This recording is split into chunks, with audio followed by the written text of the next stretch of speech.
Agentes antihipertensivos.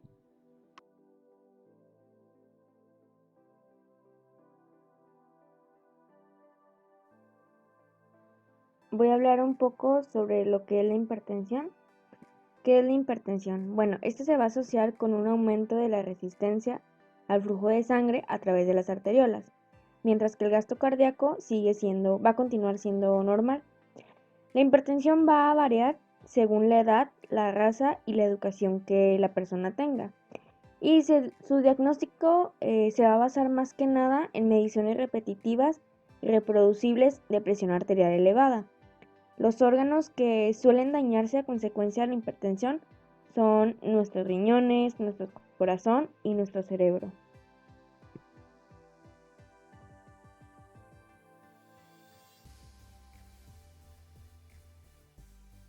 A continuación voy a hablarles sobre la farmacología básica de agentes antihipertensivos. Estos se van a clasificar dependiendo su sitio o mecanismo principal en el que van a actuar.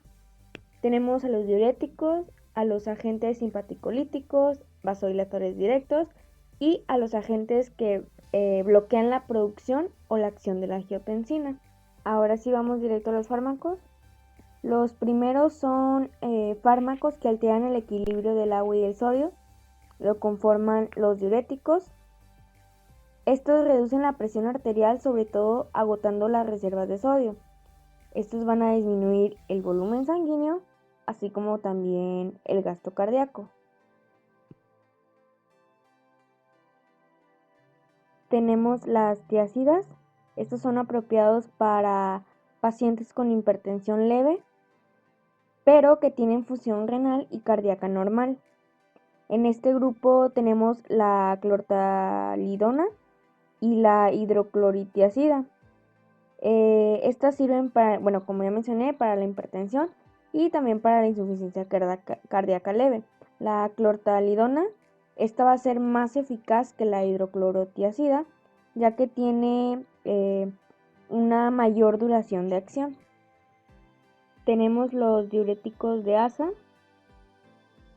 Aquí tenemos la furosemida, que es un fármaco potente y es necesario cuando el paciente consume múltiples fármacos con propiedades de retención de sodio, y pues es útil en la hipertensión severa así como en la insuficiencia cardíaca.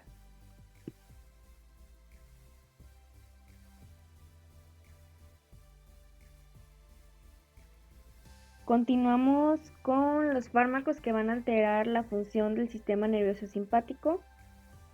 Estos se van a clasificar de acuerdo con el sitio en el que afectan el arco reflejo simpático. Vamos a empezar con los fármacos simpaticoplégicos que actúan centralmente. Estos reducen el flujo simpático de los centros vasomotores en el tronco encefálico, pero van a permitir que estos centros retengan o incluso aumenten su sensibilidad al control vasoreceptor. Estos fármacos rara vez se van a utilizar.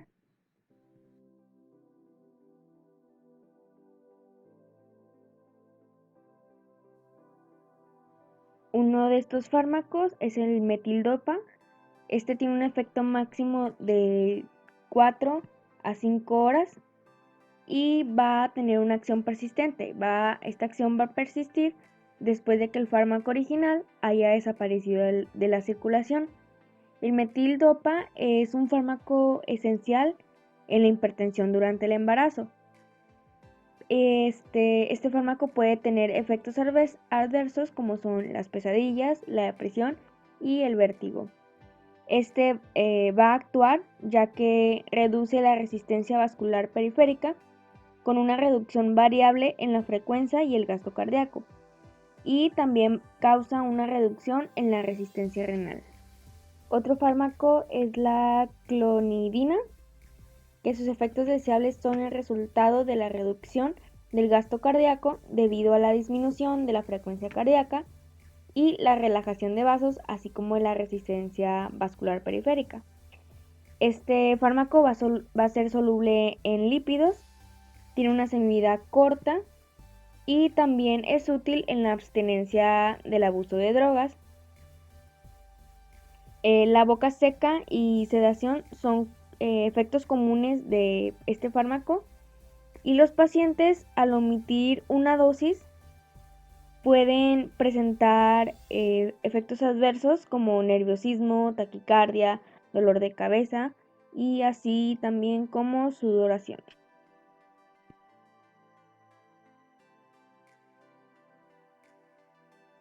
Continuamos con agentes bloqueadores beta receptores adrenérgicos. El propanolol fue el primer bloqueador beta, es un bloqueador beta no selectivo. Sirve para la hipertensión y cardiopatía isquémica. Aunque casi siempre este fármaco va a ser reemplazado por un bloqueador cardioselectivo. Este va a disminuir la presión sanguínea, principalmente como resultado de una disminución en el gasto cardíaco. Y también va a inhibir la estimulación de producción de renina mediante catecolaminas. Cuando este fármaco se suspende, los pacientes van a experimentar el síndrome de abstinencia, manifestando así pues nerviosismo y taquicardia.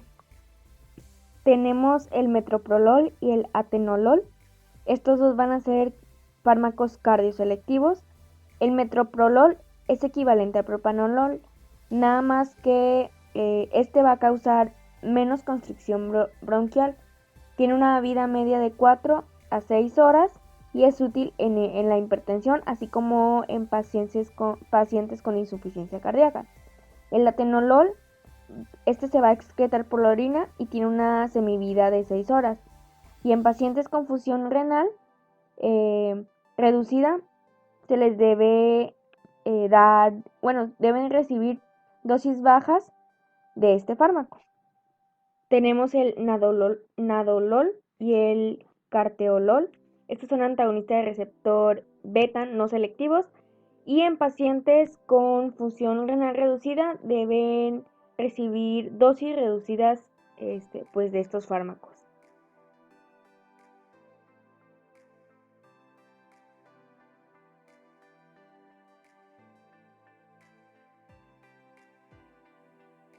El betaxolol y el bisoprolol son bloqueadores beta 1 selectivos, tienen vidas medias largas y se van a metabolizar en el hígado. Y estos nada más deben de dar una sola dosis al día.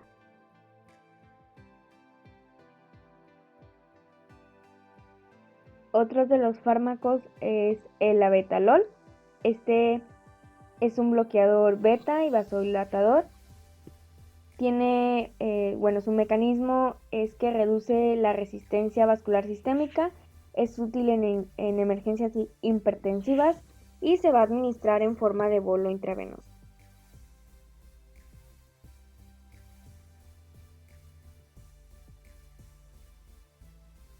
Otro de ellos es el carvedilol.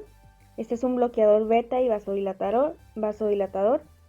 Tiene una semivida de 7 a 10 horas y este es útil así como en insuficiencia cardíaca como en hipertensión. El nebivolol es un bloqueador beta selectivo con propiedades vasodilatadoras. El efecto de que sea un vasodilatador se debe a un aumento en la liberación endotelial de óxido nítrico. Este tiene una semivida de 10 a 12 horas.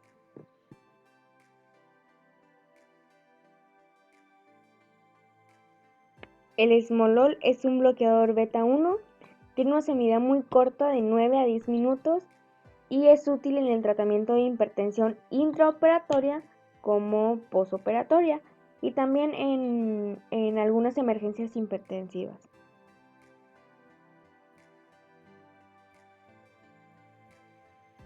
Bueno, ahora hablamos sobre la prazosina y otros bloqueadores alfa 1.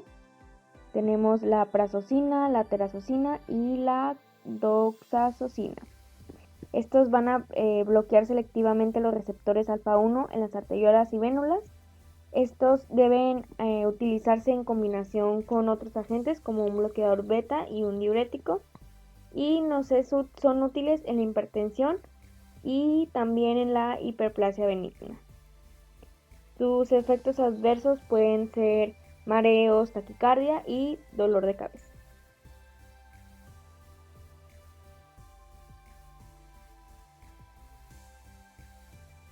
Continúo hablando ahora sobre los vasodilatadores. Estos son útiles pues van a relajar el músculo liso de las arteriolas, disminuyendo la resistencia vascular sistémica, y estos van a funcionar mucho mejor con fármacos antihipertensivos que se oponen a las respuestas cardiovasculares compensatorias.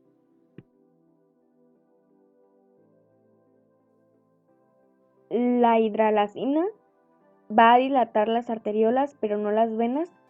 Estas se metabolizan en el hígado y tiene una biodisponibilidad baja de un promedio de 25%. Tiene una semivida de 1.5 a 3 horas, y los efectos adversos a este fármaco más comunes son el dolor de cabeza, náuseas, anorexia, palpitaciones, sudoración y hasta enrojecimiento.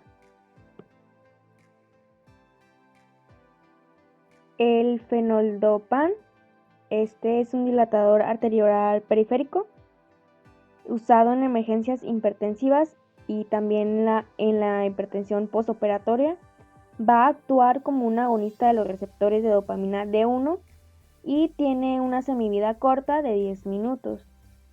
Este puede causar efectos adversos como dolor de cabeza y enrojecimiento, y este está contraindicado en pacientes con glaucoma.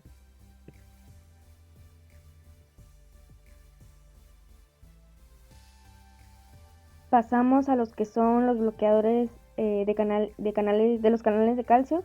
Estos reducen la resistencia periférica y la presión sanguínea, y en la hipertensión tienen un mecanismo de inhibición de la entrada de calcio en las células del músculo liso arterial. Tenemos al verampamilo y al diltiazem. El verampamilo tiene un efecto depresivo sobre el corazón y disminuye la frecuencia cardíaca y el gasto cardíaco. El diltiazem tiene acciones intermedias, y tenemos otro fármaco que es la clevidipina. Este es un nuevo fármaco de este grupo y es de uso intravenoso. En la familia de la dihidropiridina tenemos al amlodipino, felodipino, alirradipino, nicardipino, nifedipino y al nisoldipino. Estos son selectivos como vasodilatadores y tienen menos efecto depresor cardíaco. Vamos a finalizar hablando sobre los inhibidores de angiotensina. Comenzamos a hablar de los inhibidores de la enzima convertidora de angiotensina. Aquí tenemos al captopril y al enalapril. El captopril es un inhibidor sobre el sistema renina-angiotensina y el enalapril es inhibidor de la enzima convertidora. Tenemos otros fármacos que son el benacepril, fosinopril, moexipril, perindopril, quinapril, ramipril y trandolapril. Estos últimos van a ser fármacos de acción prolongada.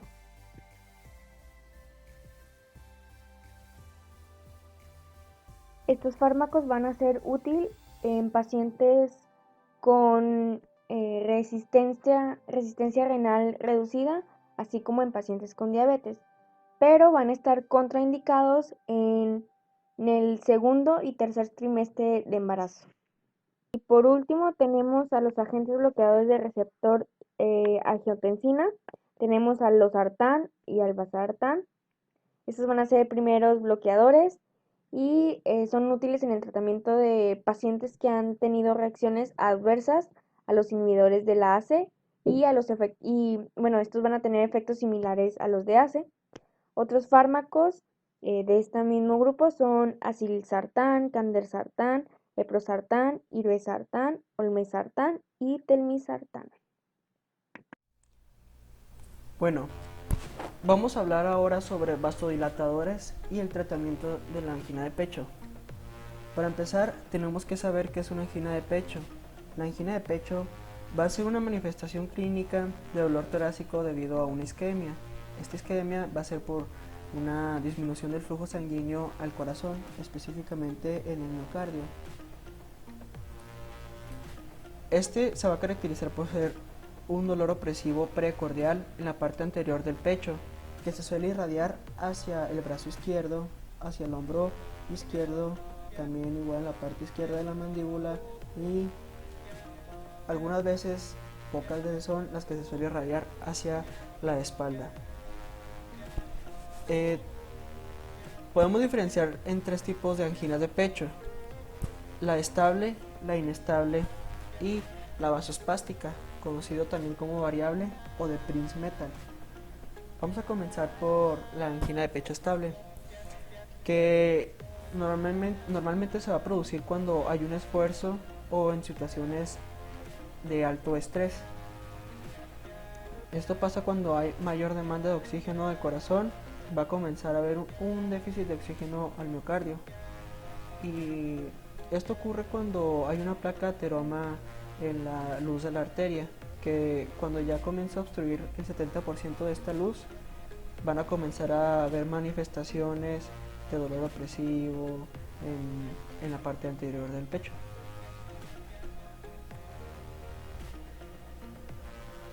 Luego tenemos la angina de pecho inestable, que esta se produce cuando hay un esfuerzo y también cuando está en reposo.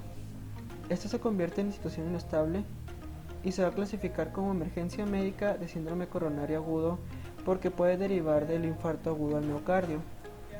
Aquí, a diferencia de la angina de pecho estable, aquí es cuando hay un rompimiento de la placa de ateroma en la arteria, y aquí es cuando forma una trombosis por este mismo rompimiento. Luego tenemos la angina de pecho de Prince-Metal, también llamada vasospástica. Esta se va a producir durante el esfuerzo o también cuando hay reposo. Esto va a ser producido, como su nombre lo dice, por un vasoespasmo.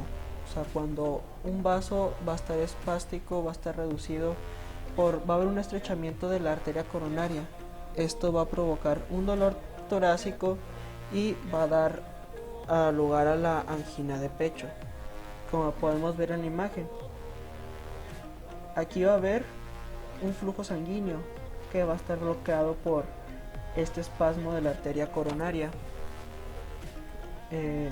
lo que va a producir una isquemia por no llevar suficiente fluido sanguíneo.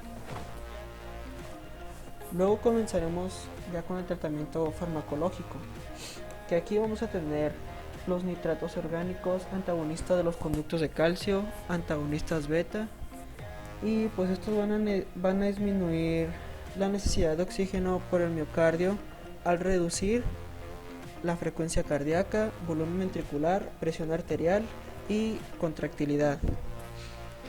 Comenzando por los nitritos y nitratos, el primero que tenemos es la nitroglicerina, que pues este va a ser preferible sublingual debido porque no va a producir el efecto del primer paso y va a alcanzar con rapidez concentraciones terapéuticas en sangre. También esta va a liberar óxido nítrico en el músculo liso, lo cual va a activar a la guanilciclasa. Sus aplicaciones clínicas van a ser en angina, y sus efectos tóxicos va a ser hipotensión ortostática, taquicardia y cefalea.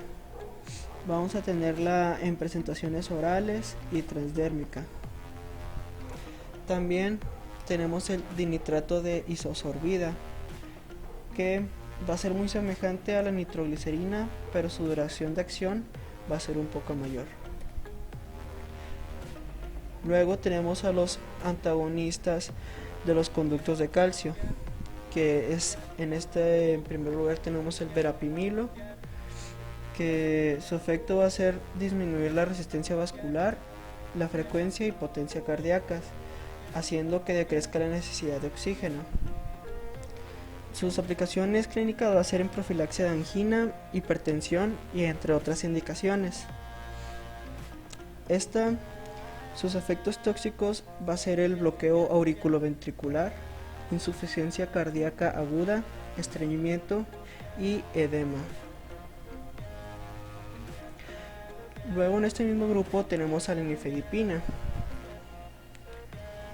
que esta va a ser semejante al verapamilo y al diltiazem, pero va a tener un menor efecto en el corazón. Este va a bloquear los conductos de calcio de tipo L en vasos y va a ser indicado en profilaxia de angina e hipertensión.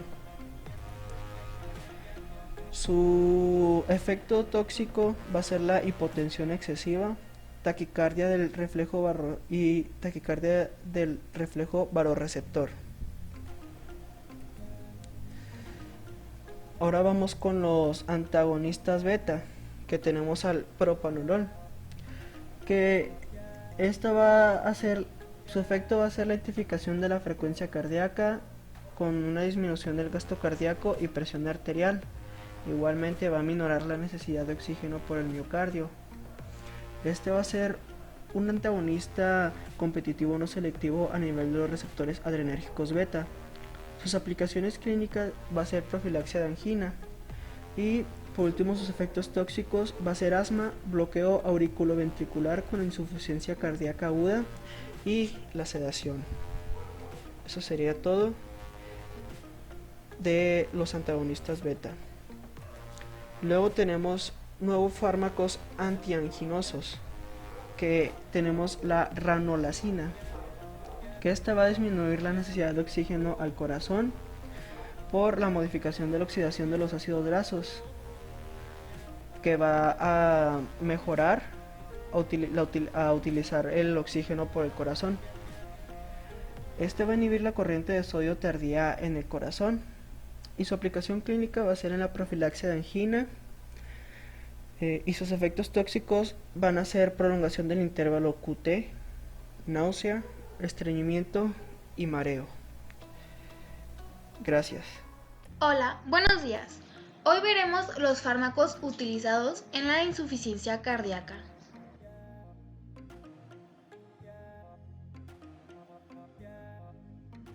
Para empezar con el tema de los fármacos utilizados en la insuficiencia cardíaca, primero tenemos que saber qué es la insuficiencia cardíaca y cuándo se produce. Ok, la insuficiencia cardíaca es una enfermedad progresiva que se caracteriza por una reducción gradual del rendimiento cardíaco. Se produce cuando el rendimiento del órgano es inadecuado para proveer el oxígeno necesario.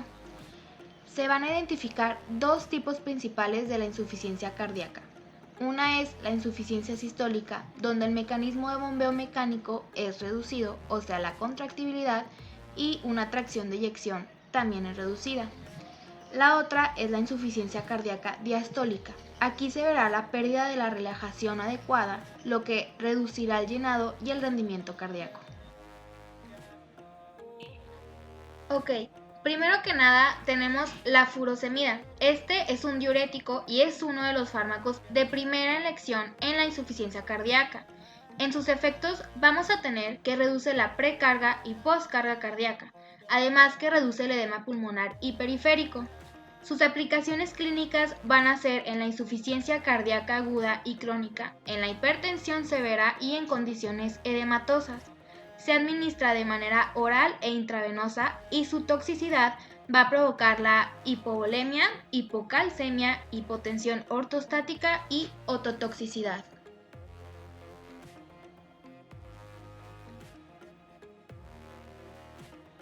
Después, también diurético, tenemos la hidroclorotiazida. Esta va a tener los mismos efectos que la furosemida, pero mucho menos eficaz. Sus aplicaciones clínicas van a ser en la insuficiencia crónica leve, en la hipertensión leve o moderada e hipercalciuria. Se administra solamente de manera oral y su toxicidad va a causar una hiponatremia, hipocalcemia, hiperglucemia e hiperuricemia.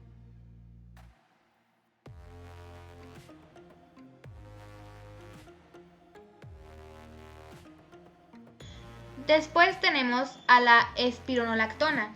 Este pertenece a los antagonistas de aldosterona. En sus efectos tenemos que la excreción de sal y agua va a estar incrementada. Sus aplicaciones clínicas serán en la insuficiencia cardíaca crónica, en el aldosteronismo e hipertensión. Se administra de manera oral y su toxicidad producirá una hipercalcemia.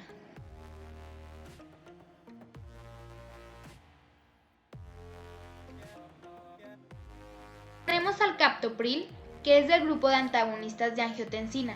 En sus efectos tenemos la dilatación arteriolar y venosa, reduce la secreción de aldosterona y la remodelación cardíaca.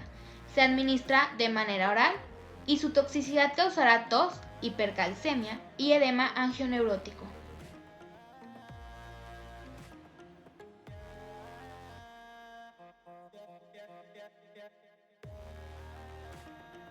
Ok, el losartán tiene efectos como el captopril, sus aplicaciones clínicas igual, pero también es utilizado en pacientes con intolerancia a los inhibidores de la enzima convertidora de la angiotensina. Se administra de manera oral y su toxicidad causará hipercalcemia y edema angioneurótico.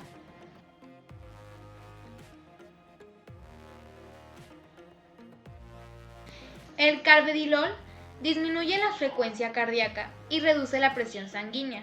Sus aplicaciones clínicas serán en la insuficiencia cardíaca crónica para retrasar la progresión y para reducir la mortalidad en la insuficiencia cardíaca moderada y grave. Se administra de manera oral y su toxicidad causará broncoespasmo, bradicardia, bloqueo auriculoventricular y descompensación cardíaca aguda.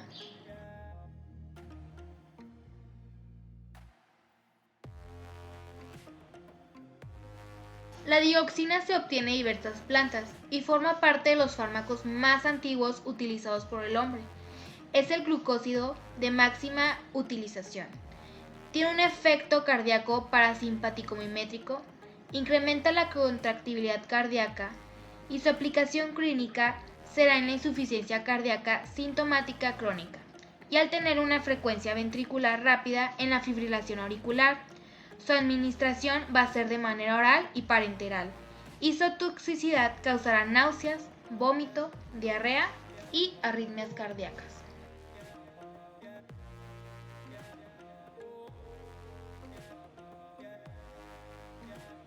Ahora tenemos el dinitrato de isosorbide, que es un venodilatador.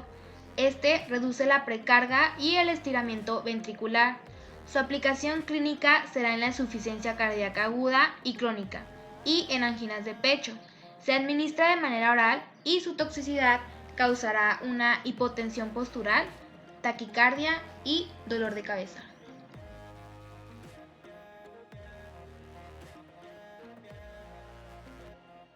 Tenemos la hidralazina. Este es un dilatador de arteriolas. Reduce la presión sanguínea y poscarga. Da como resultado un aumento del gasto cardíaco. Se administra de manera oral y su toxicidad causa taquicardia, retención de líquidos y síndrome similar al de lupus.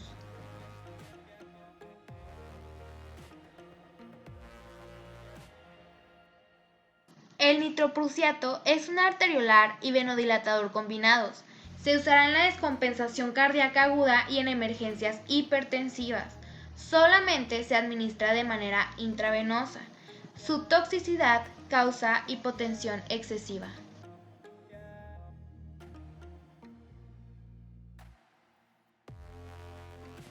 La dobutamina aumenta la contractibilidad cardíaca.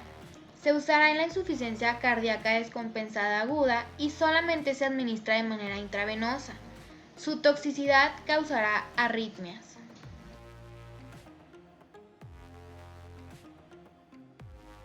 La dopamina incrementa el flujo sanguíneo renal. Al aplicar dosis mayores, incrementa el gasto cardíaco y la presión sanguínea. Se aplicará en pacientes con insuficiencia cardíaca aguda descompensada y solamente se administra de manera intravenosa. Su toxicidad causará arritmias.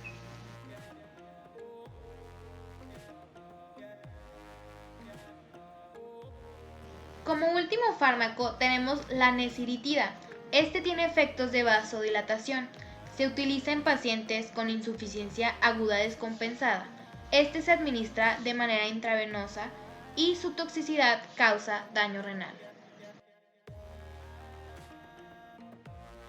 Ahora vamos a hablar sobre los fármacos antiarrítmicos. Para entender esto, debemos saber qué es una arritmia. Y una arritmia son los latidos anormales del corazón, ya sea de una manera rápida o de una manera lenta. Cuando son de una manera rápida les vamos a llamar taquicardias y cuando son de una manera lenta les vamos a llamar bradicardias. Todo esto va a ocurrir cuando los impulsos eléctricos del corazón no funcionan de una manera correcta.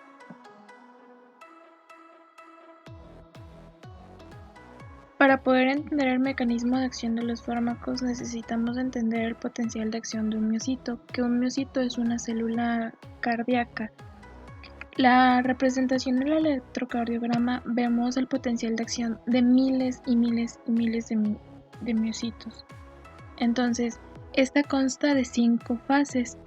La fase 0, en esta va a haber una entrada de sodio, en la fase 1 va a haber una disminución de potasio, en la fase 2 va a haber una entrada de calcio, en la fase 3 los canales de calcio van a estar cerrados, en la fase 4 los canales de sodio y de calcio van a estar cerrados y el potasio va a dar una estabilización a la membrana para que se mantenga de menos 85 a menos 90 milivoltios.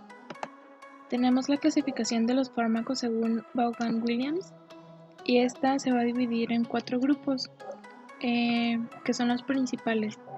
Es el grupo 1, que son los fármacos que van a bloquear los canales de sodio y estos se van a subclasificar en grupo 1A, grupo 1B, grupo 1C.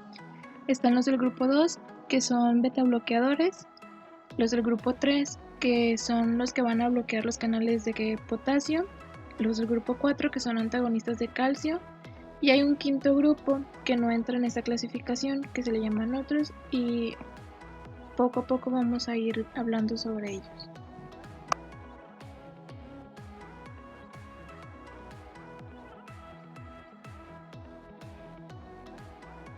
Vamos a empezar con los fármacos del grupo 1A. El principal es la procainamida.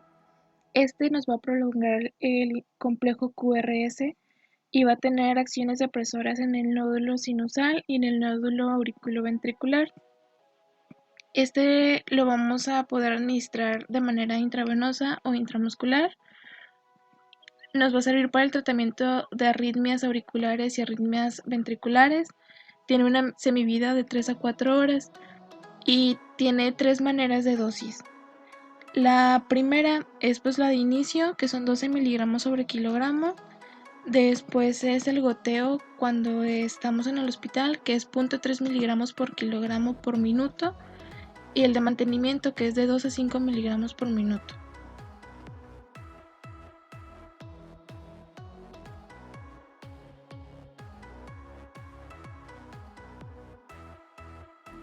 Después está la disopiramida, que también este es un fármaco del grupo 1A y este lo vamos a utilizar para el tratamiento de arritmias ventriculares y su dosis es de 150 miligramos 3 veces al día.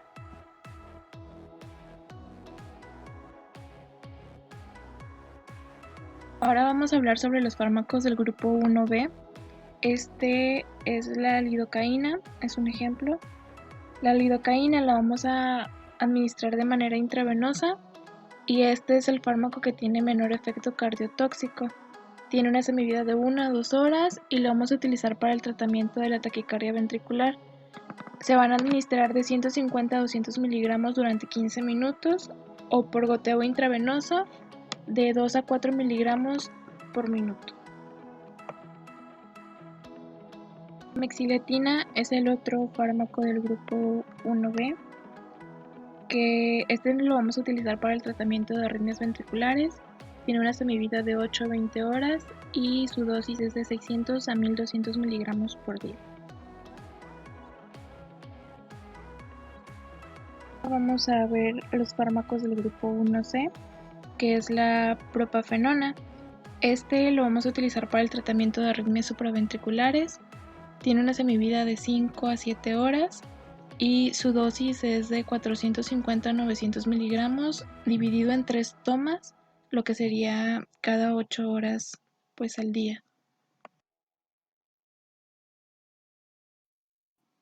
El otro fármaco del grupo 1C es la flecainida, que este es un antagonista de los conductos de sodio y de potasio, tiene una semivida de 20 horas, lo vamos a utilizar para el tratamiento de arritmias supraventriculares y su dosis es de 100 a 200 miligramos cada 12 horas.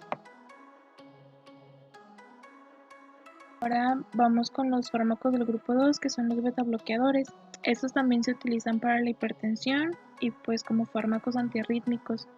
Estos van a actuar en células del nódulo sinusal y del nódulo auriculoventricular.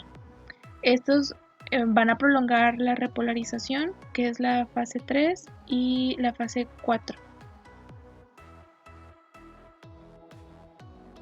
El primer fármaco del grupo 2 es el propanolol, que se va a bloquear los receptores beta y nos va a servir para las arritmias supraventriculares y la taquicardia ventricular. Tiene una dosis máxima al día de 240 miligramos y este se va a administrar de 10 a 40 miligramos de 3 a 4 veces al día. También tenemos el sotalol, que va a prolongar el potencial de acción. Es un beta bloqueador no selectivo.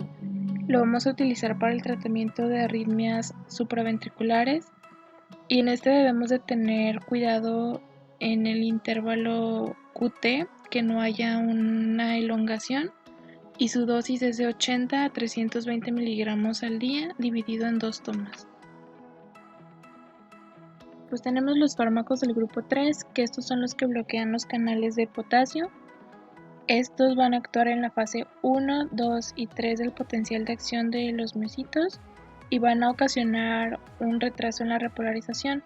En el electrocardiograma vamos a observar un aumento del intervalo QT y estos fármacos pueden ocasionar lo conocido como puntas torcidas. Tenemos la amiodarona. Este es muy eficaz para el tratamiento del flúter y de la fibrilación auricular. Este va a prolongar el intervalo QT, tiene una semivida de 3 a 10 días y se da una dosis inicial y una dosis de mantenimiento. La dosis inicial es de 10 gramos y la de mantenimiento de 200 a 400 miligramos al día. De este grupo también tenemos la dronedarona, que este va a bloquear los canales, tiene una semivida de 24 horas y este nos va a ayudar en el descenso de los latidos en la frecuencia ventricular y va a descender alrededor de 10 a 15 latidos por minuto. Su dosis es de 400 miligramos 2 veces al día. Tenemos el último fármaco de este grupo, que es el bernacalant. Este bloquea los conductos iónicos múltiples y nos va a servir para el tratamiento de la fibrilación auricular y su dosis es de 900 miligramos cada 12 horas. Vamos a hablar sobre los fármacos del grupo 4, que son los antagonistas del calcio. En el electrocardiograma vamos a observar un aumento del intervalo PR.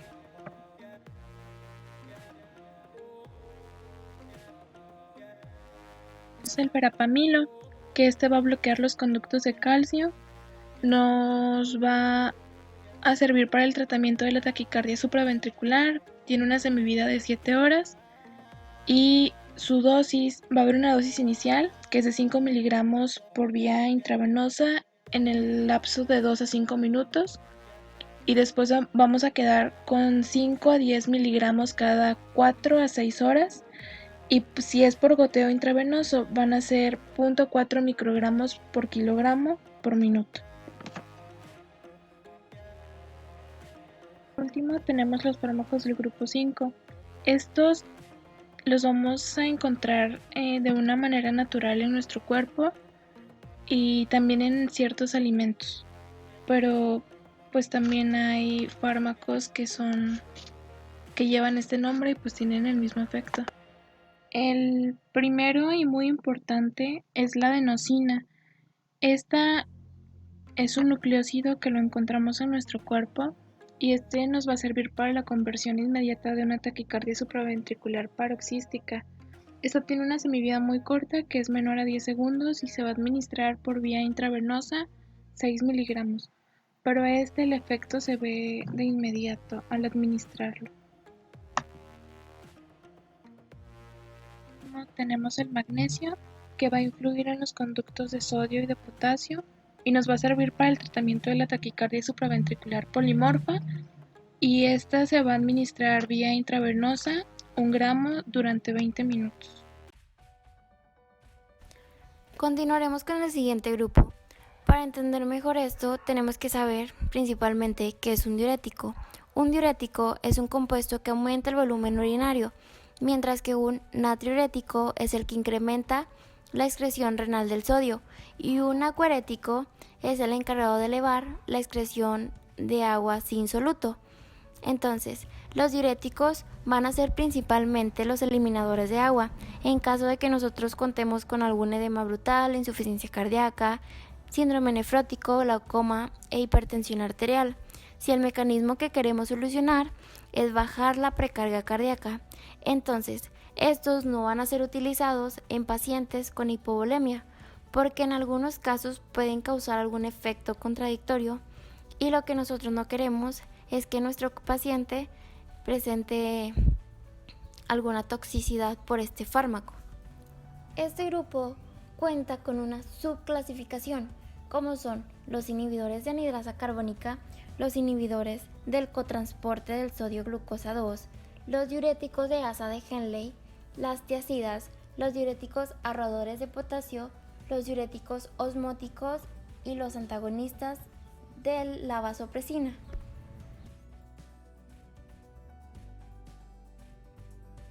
Empezaremos con la farmacología básica de los diuréticos. Entonces, vamos a empezar con el primer subgrupo, que son los inhibidores de la anhidrasa carbónica. La anhidrasa carbónica se encuentra en muchos sitios de la nefrona, pero estas enzimas se localizan sobre todo en células epiteliales de la PCT, donde se va a catalizar la deshidratación del ácido carbónico para convertirlo en dióxido de carbono en la membrana luminal, y la rehidratación del dióxido de carbono en ácido carbónico en el citoplasma. Al bloquear la anhidrasa carbónica, estos fármacos van a reducir la resorción del bicarbonato de sodio e inducir la diuresis. La acetazolamida, esta tiene una inhibición de las enzimas para evitar la deshidratación del ácido carbónico y la hidratación del dióxido de carbono en un tubo contorneado proximal. Esta tiene como efecto disminuir la resorción de los riñones y así poder originar una diuresis autolimitada, alguna acidosis metabólica y alguna disminución del pH corporal, como también aminorar la presión intraocular. Tiene algunas aplicaciones clínicas.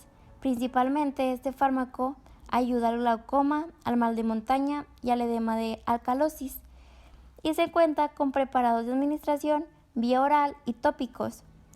Tiene una duración de acción en promedio de 8 a 12 horas y puede causar algunos efectos tóxicos, como son la acidosis metabólica, los cálculos renales, la hipermonemia en cirróticos.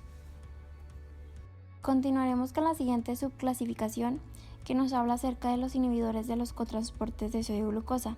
En un individuo sano, el tubo contorneado proximal va a estar reabsorbiendo en su totalidad la glucosa filtrada por el glomérulo.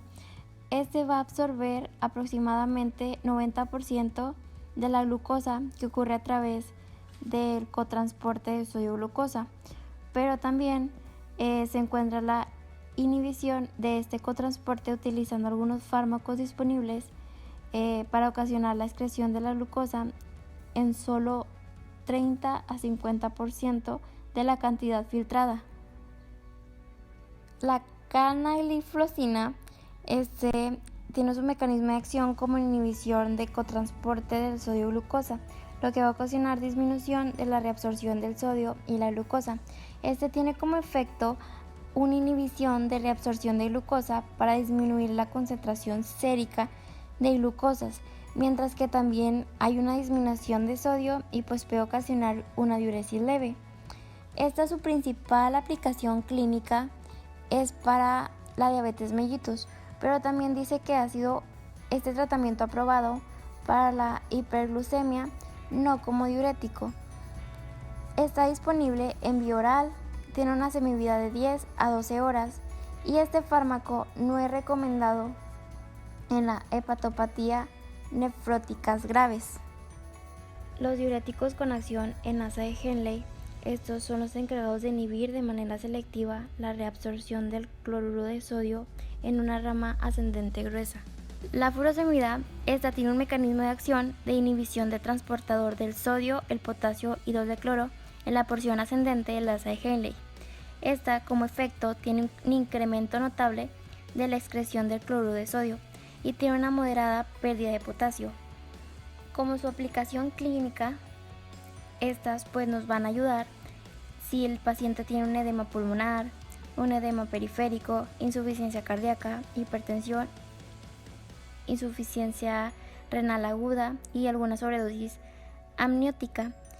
Estas pues son preparados ingeribles y parenterales que tienen una duración de acción de 2 a 4 horas y puede tener algunos efectos tóxicos como es la pérdida de potasio y la ototoxicidad, como también la hipovolemia.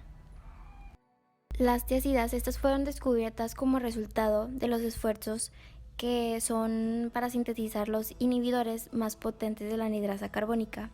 Estas son las encargadas de inhibir el transporte del cloruro de sodio, no del bicarbonato de sodio. Entonces su acción va a ser predominante y va a tener lugar a crear el DST en lugar del PCT.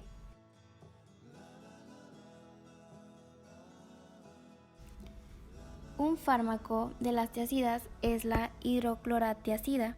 Esta tiene como su mecanismo de acción la inhibición del transporte del sodio y el calcio en un tubo contorneado distal.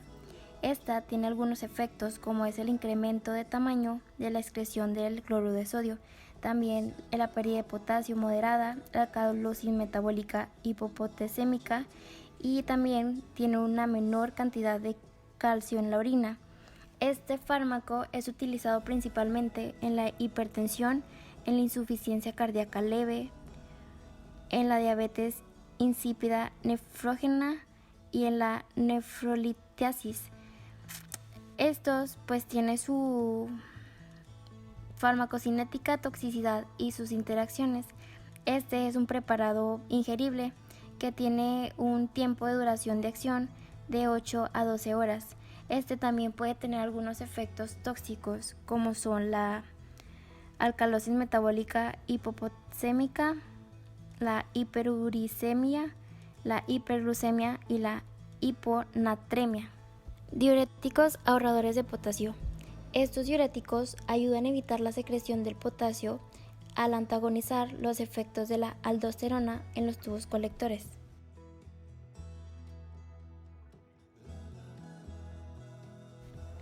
Bueno, en esta subclasificación se van a tomar en cuenta varios fármacos, pero en realidad vamos a empezar hablando solo de uno, que es la espironolactona. Este es un antagonista farmacológico de la aldosterona que se va a encontrar en el tubo contorneado.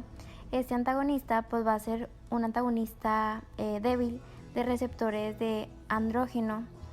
Esta tiene un efecto de disminución de retención de sodio y la pérdida de potasio en los riñones y va a tener alguna aplicación clínica. Las más frecuentes o en las que más se utiliza es la aldosteronismo en cualquier causa y la hipopotasemia por otros fármacos. También pueden ayudar cuando el paciente está en un estado ulterior de un infarto en el miocardio y este puede tener algunos efectos tóxicos como puede ser la hiperpotasemia y la ginecomastia. La amilorida es un antagonista de conductos de sodio epiteliales en tubos colectores. Esta tiene como efecto disminuir la retención de sodio y la pérdida de potasio, aparte incrementa la eliminación de litio. Este fármaco es utilizado principalmente en pacientes con hipopotasemia por otros diuréticos y disminuye la poliuria que está inducida en el litio. Este fármaco se activa después de su administración oral y tiene una duración de acción de 24 horas, aparte de tener algunos efectos tóxicos como es la acidosis metabólica hipopotosémica. Continuaremos con los diuréticos osmóticos. En el tubo proximal y la rama descendente del haz de Henle tiene una permeabilidad libre de agua. Entonces, cualquier fármaco con actividad osmótica que se filtra en el glomérulo no se reabsorbe y va a producir la retención de agua en estos segmentos e induce la diuresis del agua. Estos compuestos pueden usarse para reducir la presión intracraneal e inducir también la eliminación rápida de toxinas renales.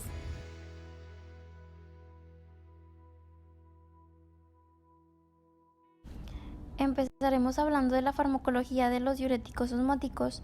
Esta pues tiene un fármaco llamado mannitol. Este es un fármaco muy bueno, pues tiene un efecto osmótico físico en la distribución del agua ística, porque pues va a retener los compartimentos vasculares. Va a tener un incremento notable de la producción de orina y va a disminuir el volumen encefálico. Va a tener también una menor presión intraocular y su aplicación clínica principalmente es para la insuficiencia renal por una mayor carga de soluto, aparte de tener una administración 4 y va a tener algunos efectos pues tóxicos, como puede causar en el paciente algunas náuseas, vómitos y cefalea.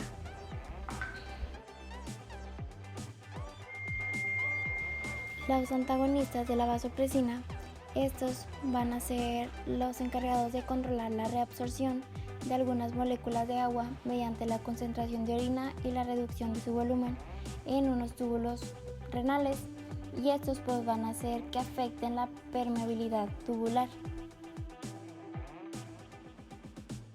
El fármaco conivaptan, su mecanismo de acción es un antagonista de receptores B1 y B2 para la hormona antidiurética. Esta se encarga de reducir la reabsorción del agua y aumentar la concentración plasmática del sodio, aparte también la vasodilatación. Su principal aplicación clínica es la hiponatremia y la insuficiencia cardíaca congénita. Tiene una toxicidad que pues va a hacer reacción en los sitios de infusión, poliuria y también en hipernatremia. Del último fármaco del que les voy a hablar, de la clase de diuréticos, vamos a hablar de los tolvaptan. Es un antagonista selectivo de receptores beta 2 por la hormona antidiurética. Se encarga de reducir la resorción del agua y va a aumentar la concentración plasmática de sodio. Principalmente es utilizado para la hiponatremia. Tiene una duración de 12 a 24 horas y tiene una toxicidad, pues puede causar mucha sed, hipernatremia y poliuria frecuentemente. Eso sería todo. Gracias.